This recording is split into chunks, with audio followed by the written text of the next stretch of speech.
Hello, everyone. Thank you for joining us for Eating in Harmony with Nature, the Endocrine System. Our presenter this evening is Dr. Isha Kaushik. Dr. Kaushik earned her doctorate in naturopathic medicine from the Southwest College of Naturopathic Medicine in 2022 with a certification in IVIM Basic Fundamentals, Regenerative, and Anti-Aging from the International IV Nutritional Therapy Association. Dr. Kaushik has a keen interest in medical research and has been involved with microbiology, neuroscience research throughout college and her medical training. Her clinical training was heavily focused on the naturopathic approach to mental health, women's health, digestive issues, and chronic conditions. She completed her residency under Dr. Virender Sadai for primary health conditions and integrative oncology care in Bellevue, Washington State in 2024. Her goal as a naturopathic physician is to provide well-rounded care for her patients and to educate them along their healthcare journey. Our next presentation is Eating in Harmony with Nature, the Nervous System. This online program will take place on Tuesday, December 9th from 7 to 8 p.m. You can register on our library's calendar or by emailing me, donald@adult@paulinglibrary.org. Tonight's lecture is being recorded. All participants' audio will be turned off until the end of the program, and at that time, you will be able to ask Dr. Isha Kaushik questions. A recording of tonight's program will be available upon request. Thank you again, Dr. Kaushik. Thank you so much for that introduction. My name is Dr. Isha Kaushik Sharma, and we'll be talking about food as medicine, endocrine disorders, avoiding diabetes. So this talk will bridge Western endocrine science with Ayurvedic principles, two different perspectives that when integrated can help us understand and prevent diabetes more effectively. We'll explore a little bit about the biology, lifestyle factors, and Ayurvedic interventions like diet, ahara, herbs, ashuddhi, and lifestyle, vihara. My goal is to help you see diabetes not only as a hormonal imbalance, but as a lifestyle and energetic imbalance that can be healed holistically. According to the CDC, a total of 38.4 million people have diabetes, which is 11.6% of our population. And of those, 29.7 million people are diagnosed, which 29.4 of those are adults. 22.8% of adults are undiagnosed. What I thought was most interesting is diabetes is now among the top 10 causes of death globally, according to WHO in 2023. And among adults that are above 65, nearly half of them are pre-diabetic, indicating that diabetes is a silent epidemic in today's world. Over 500 million adults worldwide are affected, projected to reach 700 million by 2045. And in the US, 1 out of 3 adults is either diabetic or pre-diabetic, making this an enormous public health burden. Nearly 1 in 4 adults don't even realize that they're diabetic because they might be asymptomatic or they're just so fatigued they don't recognize it. It's not caught on their labs. They don't go to the doctor. So it's really causing a lot of grief in our people. And these numbers reflect more than genetics. They mirror how our food and lifestyle have changed over the years. We can see this on a prevalence chart, which has been, from 2004 to 2021. You can see on the left chart here by age, how many people, like the lighter the blue is, the less diabetes they have here. The darker the blue is, the more prevalence there is of diabetes. In the same areas of 2004 versus 2021, how much the prevalence have increased. So what exactly happens inside the body to cause this imbalance of health? A metabolic disease in which the body's inability to produce any or enough insulin can cause levels of glucose in the blood to become imbalanced. So the endocrine system regulates your metabolism through hormones. The pancreas is the organ that releases insulin to help glucose enter cells for energy. You can think of insulin kind of like a key, which allows glucose to enter cells for energy. Without it, the glucose builds up in the blood. In diabetes, insulin is one of three things, either absent, insufficient, or ineffective. Chronic high glucose, so when you don't have that key and you're not letting glucose into the cell for energy, that leads to chronic high glucose. This will lead to inflammation, oxidative stress, damage to blood vessels, your nerves, and your kidneys.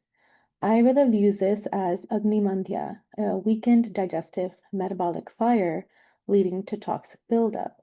And I know many of you have attended these talks before with Dr. Kaushik. We know that toxic buildup means amas. From an Ayurvedic lens, diabetes is called madhumeda, which is sweet urine disease. And this is a disorder of our digestive fire, our Agni, and Medha, our fat tissue. When the metabolism slows down, the amas accumulates, leading to sluggishness and sugar imbalance.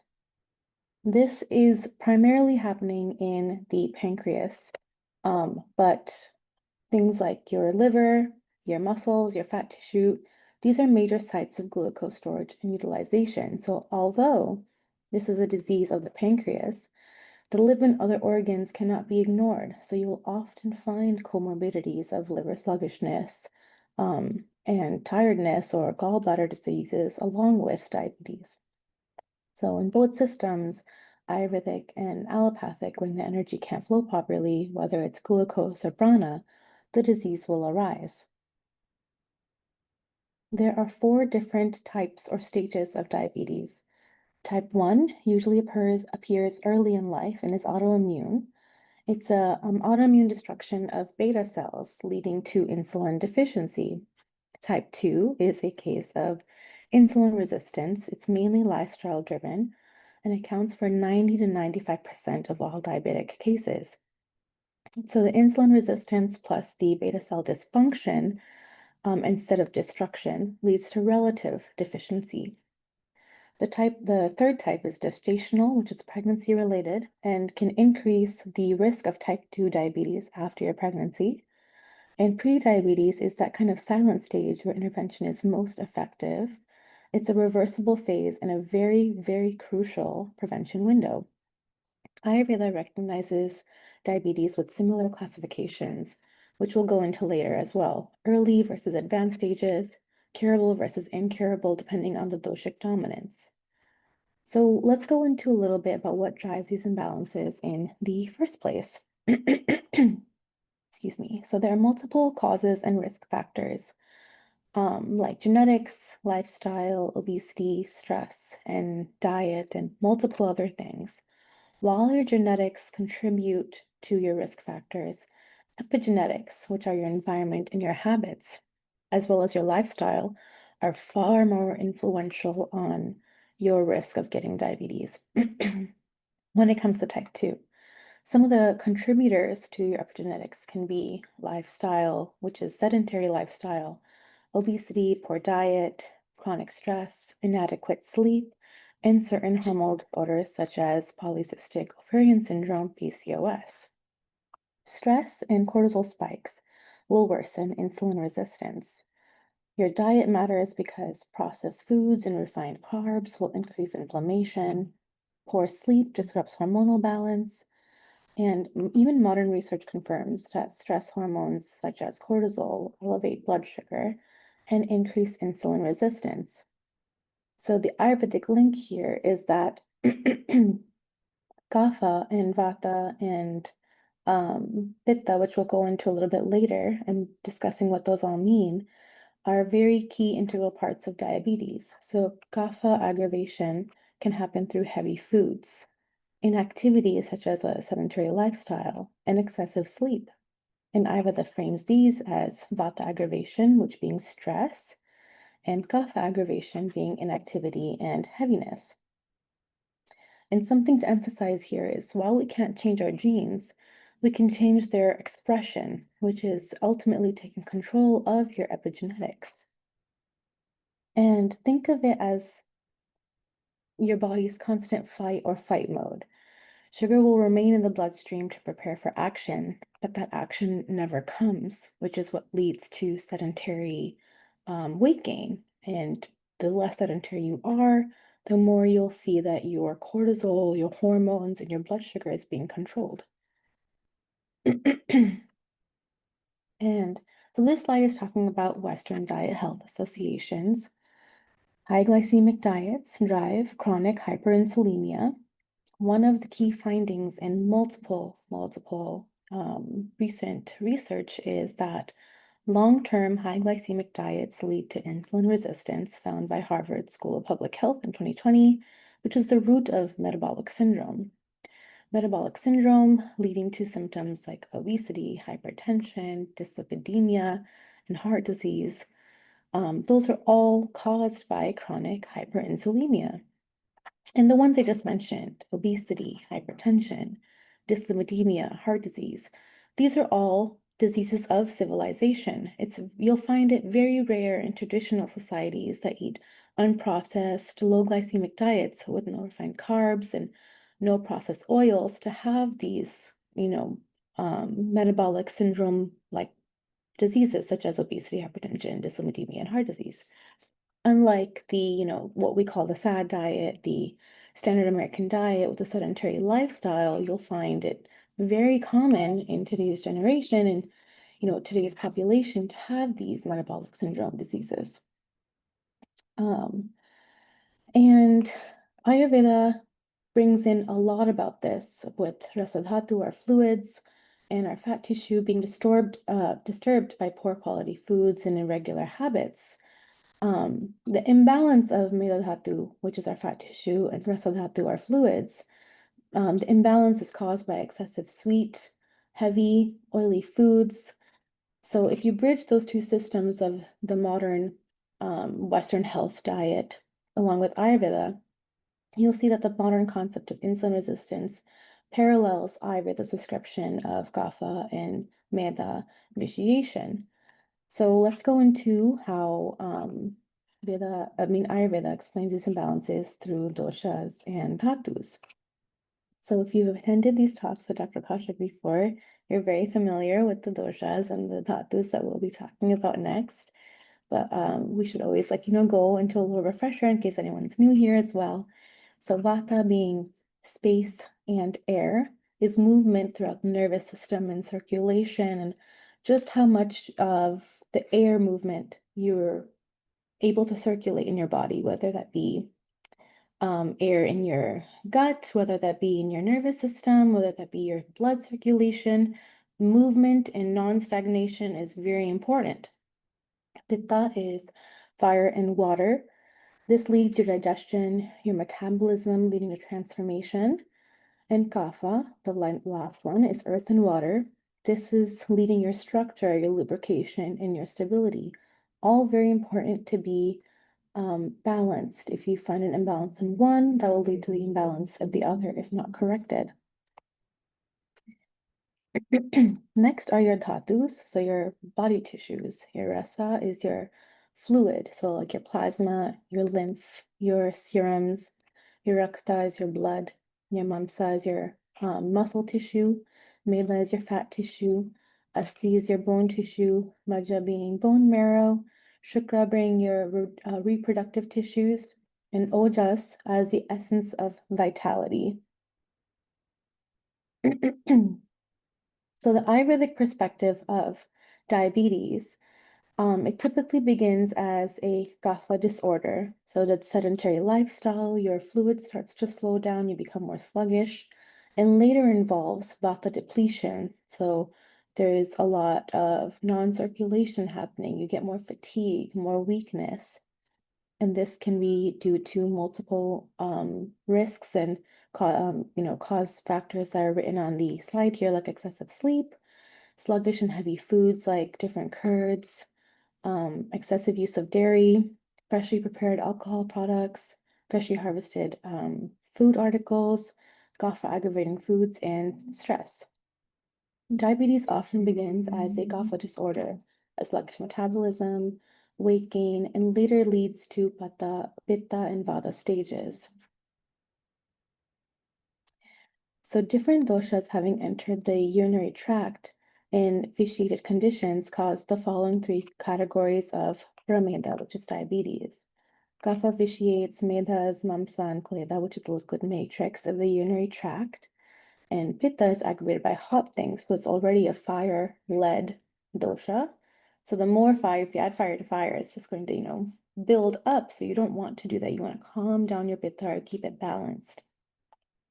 So when kapha and pitta are relatively diminished, the Agaveda vata draws tissue, the majja and into the ojas, into the urinary tract, and causes a third category of diabetes. An example of that as the glucose rises, the medha increases, which is your fat, and then your ojas decreases, which is your vital essence. So as your vitality is draining, your fat is building up and accumulating. So in Ayurveda, there are a lot of different classifications. The Kaphaja, Premeda are 10 types and they're classified as curable. Pittaja are 6 types and are palliable, meaning like moderate. And the Vatika Prameda are 4 different types and are incurable because of their serious nature. And so for the Kapha Prameha characteristics, you'll see that the urine resembles water or sugarcane juice. It has more density. And all of these listed below having a white color, very cold, passes very slowly. This is what characterizes as a more cough and more I wouldn't say non-serious, but easily curable. The pitta, which is the harder to cure, is the more alkaline in the urine, having a black color, indigo color, or a very yellow turmeric-like color, reddish color blood, which just brings on that reddish tinge.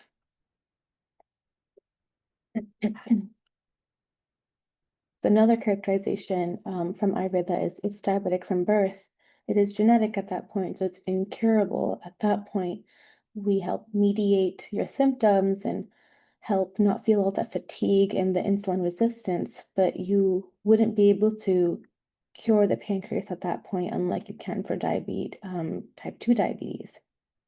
And for type 1 diabetes, which is usually diabetes from birth, there's 2 different types characterized.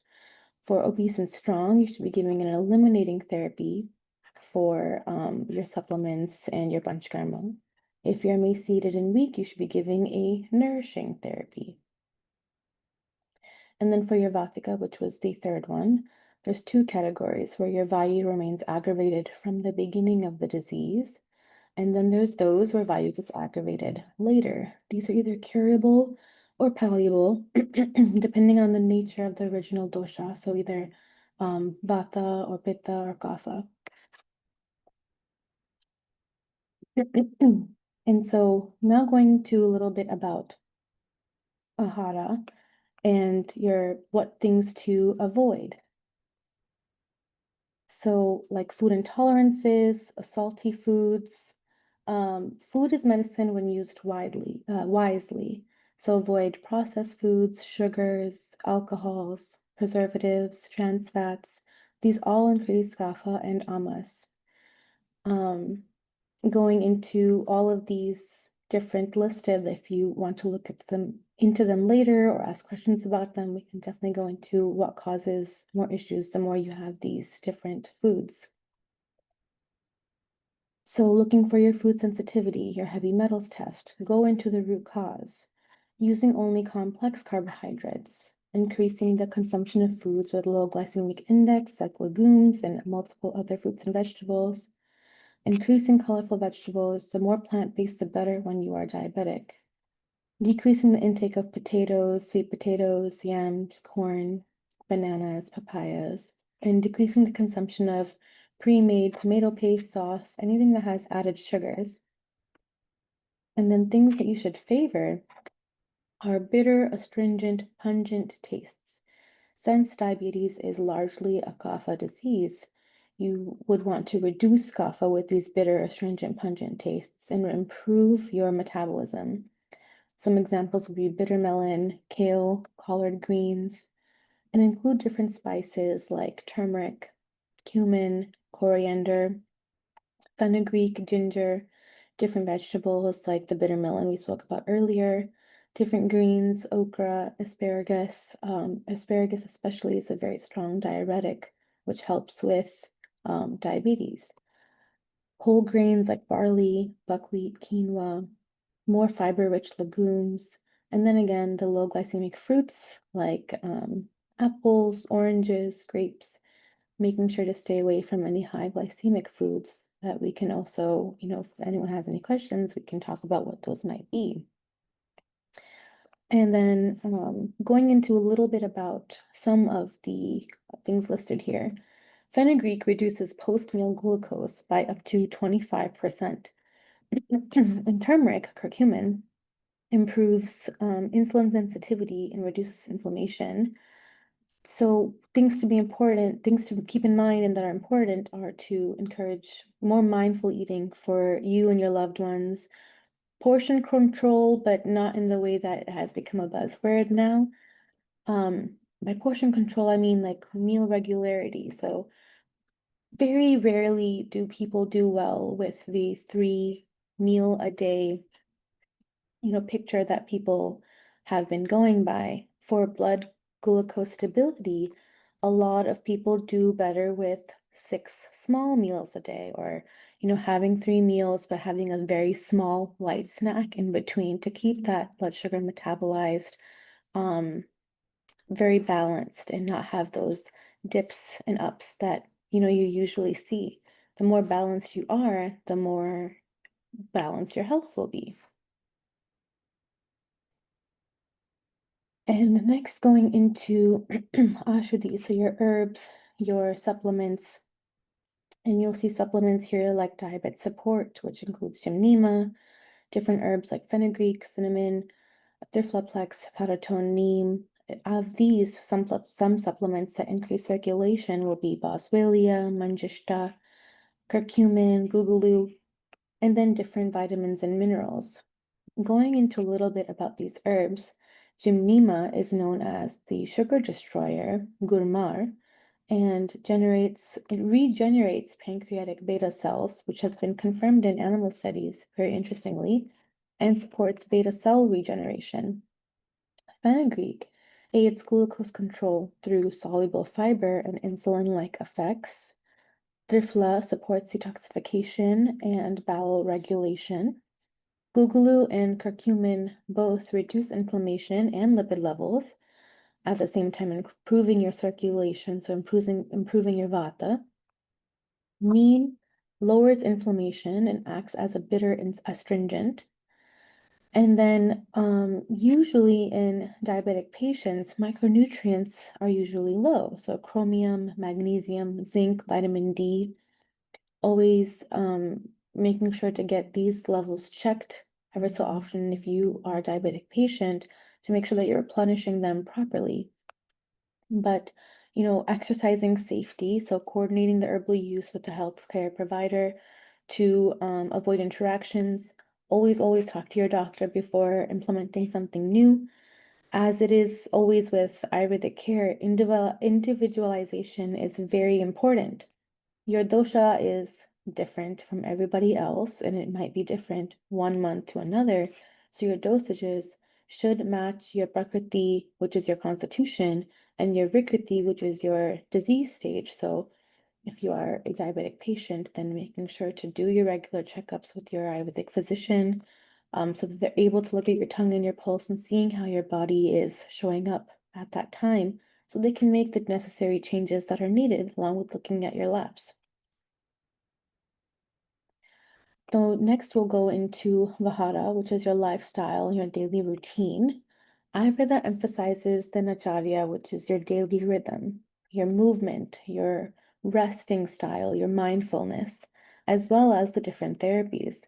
So going into Abhyanga, which is the oil massage, stimulating lymph flow, reducing your stress hormones that we talked about earlier, which, less cortisol, which is less glucose in the blood. This will support natural blood flow and generate more energy. Swedhana, which is a sweating therapy, helps detoxify and promotes healthy circulation. Basti, which is your herbal enema, will cleanse the gut and strengthen your vata balance. These therapies reduce inflammation and as well as your autonomic imbalance. And making sure to add movement. So walking, yoga, pranayama for insulin sensitivity. There was actually a study that I read in Frontiers in Endocrinology that talked about a 12-week yoga program that reduced fasting glucose and HbA1c very significantly. So simple things like yoga and breathing even can bring down your HbA1c along with your diet. So different mind-body tools that are very important. Even sustainable exercises, 30 minutes of walking after a meal, lowers lowers glucose by a very impressive 20%.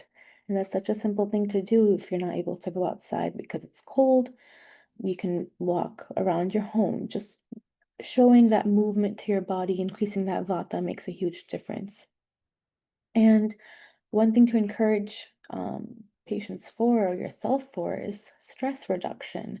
A lot of things that the deep breathing, meditation, and yoga does is decreases your cortisol, and cortisol management is glucose management. So some things that are important to stress is Ayurveda and modern medicine are not opposites. They're complementary. Whereas Western medicine is more control and monitoring, Ayurveda is more prevention, detoxification, and lifestyle balance. So endocrinology moving forward, the future of endocrinology should be more personalized, preventive, and integrative the way that Ayurveda is. When I know there's a lot of, so many diabetic patients that come to us want to come off of their metformin, but their doctors don't talk about their use of diet. They just, they prescribe a lot. But when diet is wrong, medicine is of no use. And when diet is correct, medicine is of no need, something that Ayurveda really largely talks about. And so despite advanced pharmacology, long-term glycemic control remains difficult for many patients. There are multiple patients that I've seen that have been on metformin for years, but still have a high HbA1c. So they'll be added to like a glipizide without looking to diet and lifestyle first. But the goal is to restore your Agni, your digestive and metabolic fire, rebuild your Ojas, which is your prana, and to create sustainable vitality. So to summarize here, diabetes is not a curse of aging, but a call to return to balance. It reflects imbalance not just in glucose, but in lifestyle, digestion, energy. When we align with our natural rhythms in sleep and in food and in thought, the body heals itself. So one thing I would encourage everyone listening, whether now or later, to take one actionable step, whether you're adding one bitter vegetable to your intake daily, or even just walking for 30 minutes or as long as you can. 15 minutes, you can start off slow after your meals. And if there's any questions, I would love to take them now. Thank you so much, Dr. Karthik.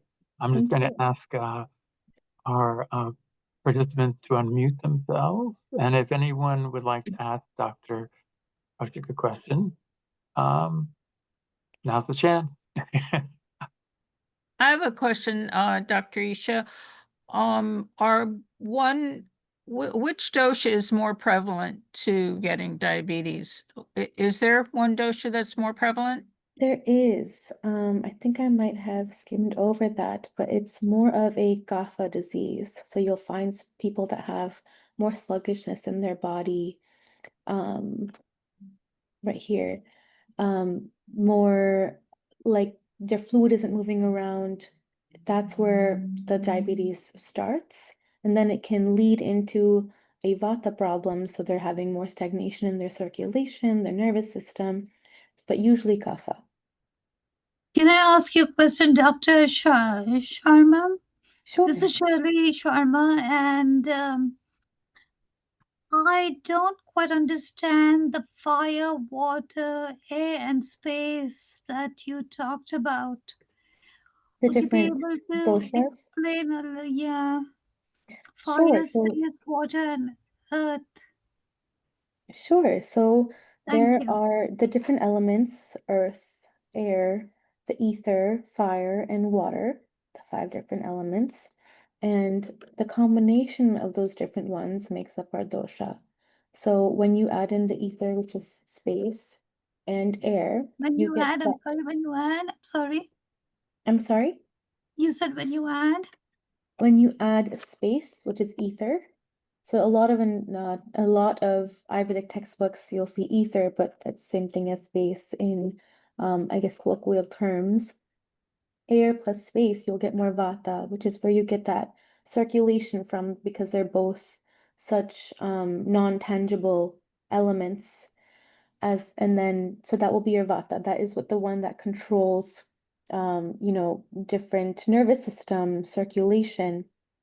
And then your pitta will be your fire and your water.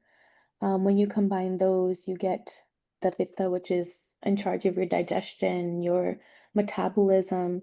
When you think of fire and water, different, very different opposing things, you think of transformation.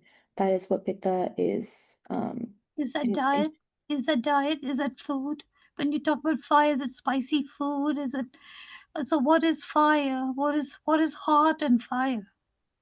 So fire is your Agni, fire meaning warming, hot, not doesn't have to be food. Like spicy food will aggravate a Pitta person and it will help a Kapha person. Kapha going into earth and water. So when you think of earth, you think of very stable. So that's structural. When you think of water, you think of lubrication. So Kapha dosha will have more is in charge of your structure, your lubrication in your body, your stability. You need all three. Everybody has all three. That is what Tridoshik is. When you're a balanced individual, all three will be balanced. But in today's day and age, it's very, very rare to find a Tridoshik individual. So you'll have one or two, or maybe all three, imbalanced, meaning so when your fire is imbalanced, you asked about, what example of a fire is. So your Agni, your digestive fire, if that's too high, you'll have acid reflux, for example. For Vata, if it's very movement, right? Circulation throughout the nervous system and your blood. So people that have a lot of anxiety, those are people that have dysregulation of vata. Their circulation isn't happening smoothly in the brain. It's dysfunctional. Does that explain that a little bit more? Yes, thank you, thank you. Of course. Does anyone else have a question for the doctor? Yes, I have a question.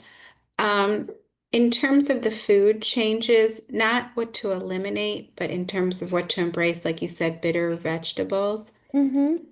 How would you, let's say you wanted to make a ranking of the top five, what would be your top five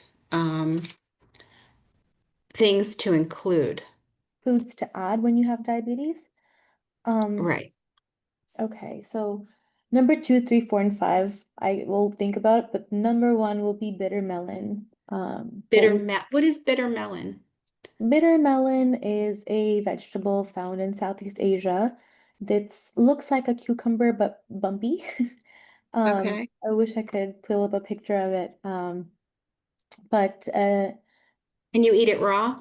no, it's made to be cooked. You can lightly saute it. It is bitter, very bitter. So, I have my email or Dr. Kaushik's email on this slide. We can, definitely help send some recipes your way. A lot of people have them juiced because it is so bitter, they're not able to palate it in like a, actual dish.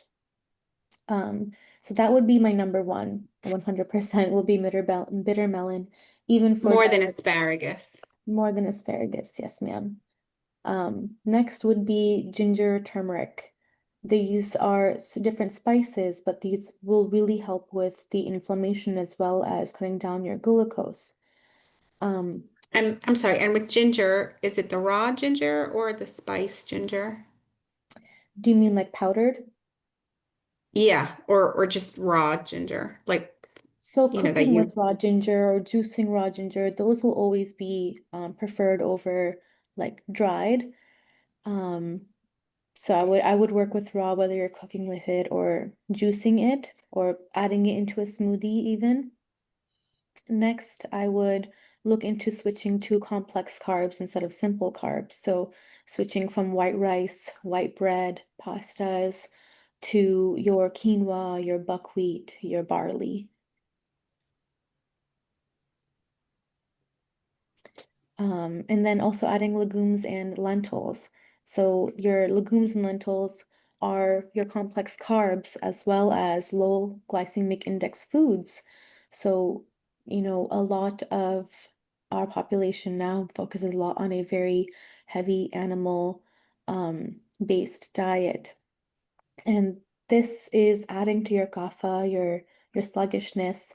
What you need is more light forms of protein, especially when you're diabetic. So the legumes and lentils give you that source of protein while keeping it low glycemic index. But slowly, I would, it's not an easy process, but um, including little changes here and there from all the things on here. Most of them are just swapping things out instead of eliminating things completely. So hopefully that makes it a little bit easier. And then I also wanted to ask you about arugula. Is that high up on that scale like a bitter melon, or it's more in the middle? It's more in the leafy greens, like where you have sauteed with like the spinach, the kale, the collard greens. It's not as high as a bitter astringent as the bitter melon, but it's a great thing to add to your diet. Okay. And sauteed instead of raw because, So it's easier for your body to digest. So any raw food, when it comes to a vegetable, it takes a lot more for your body to digest it down. Your digestive juices are, when your body is imbalanced, has to work a lot harder. So when you saute it, you're not breaking down the vegetable completely, but even helping a little bit of the enzymes from the tough outer, cellular wall of that vegetable. You're making it easier for your body to digest.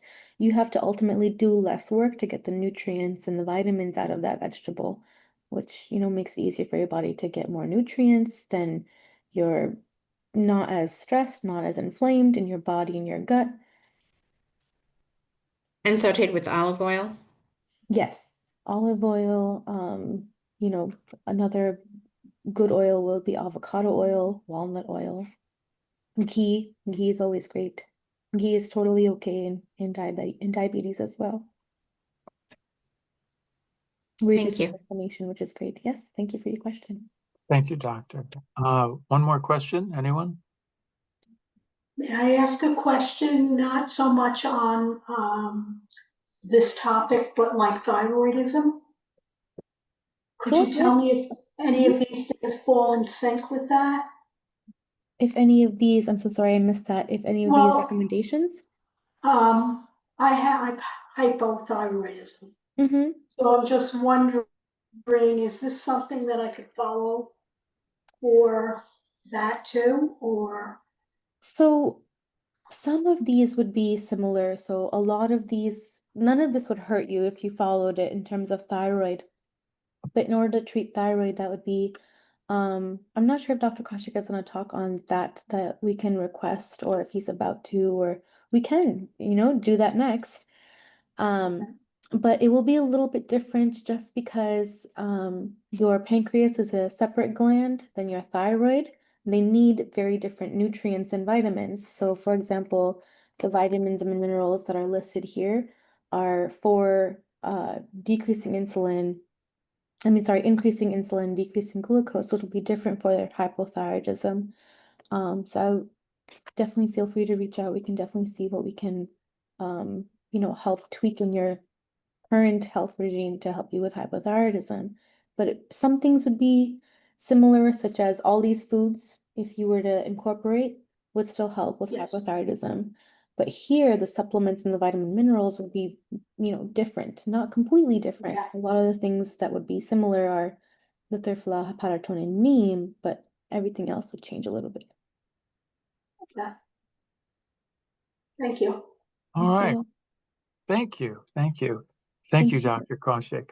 Our next presentation is Eating in Harmony with Nature, the Nervous System. This online program will take place on Tuesday, December 9th from 7 to 8 p.m. So you can register on the Polling Library's calendar or by emailing me, Donald, at adult@pollinglibrary.org. So thank you so much for being with us tonight, and happy holidays. Thank you. Thank Thank you. you. It was Thank enjoyable. you, Thank you. everybody. Yeah. Thank Bye. you. Bye-bye. Thank Happy you. Thanksgiving. And now. Bye-bye.